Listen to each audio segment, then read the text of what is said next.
Hi friends, welcome to our channel. Friends, వాయుగుండంగా మారిన అల్పపీడనం 24 గంటలలో తీరం దాటే అవకాశం. ఈరోజు ఈ విషయం గురించి పూర్తి వివరాలు తెలుసుకునే ముందుగా మా నుంచి మీకు ఒక రిక్వెస్ట్. మా వీడియోని ఇంకా లైక్ చేయకపోతే లైక్ చేయండి. మీరు ఇచ్చే లైక్ నాకు ఎంతో సపోర్ట్ ఎంకరేజింగ్గా ఉంటుంది. అదేవిధంగా మా ఛానల్ని సబ్స్క్రైబ్ చేసుకోండి. పక్కన వచ్చే గంట సింబల్ యాక్టివేట్ చేసుకోండి. ఫ్రెండ్స్, పశ్చిమ మధ్య బంగాళాఖాతంలో ఏర్పడిన అల్పపీడనం వాయుగుండంగా మారింది.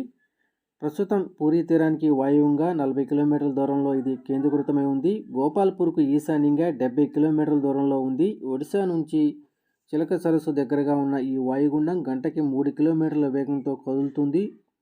వాయువ్యంగా కొనసాగుతూ ఛత్తీస్గఢ్ అలాగే ఒడిశా మధ్య తీరం దాటే అవకాశం ఉంది. మరో 24 గంటల్లో తీరం దాటుతుందని వాతావరణ శాఖ తెలియజేసింది. దీని ప్రభావంతో ఉత్తర కోస్తాంధ్ర, ఒడిశా తీర ప్రాంతాల్లోని పలు జిల్లాల్లో భారీ వర్షాలు కురుస్తాయని వాతావరణ శాఖ అంచనా వేస్తోంది. ఏపీలోని ఏలూరు, ప్రకాశం, నంద్యాల జిల్లాల్లో అక్కడక్కడ మోస్తరు వర్షాలు కురుస్తాయని, కాకినాడ, కోనసీమ, తూర్పుగోదావరి, పశ్చిమ గోదావరి జిల్లాల్లో తేలికపాటి నుంచి మోస్తరు వర్షాలు కురుస్తాయని వాతావరణ శాఖ తెలియజేసింది.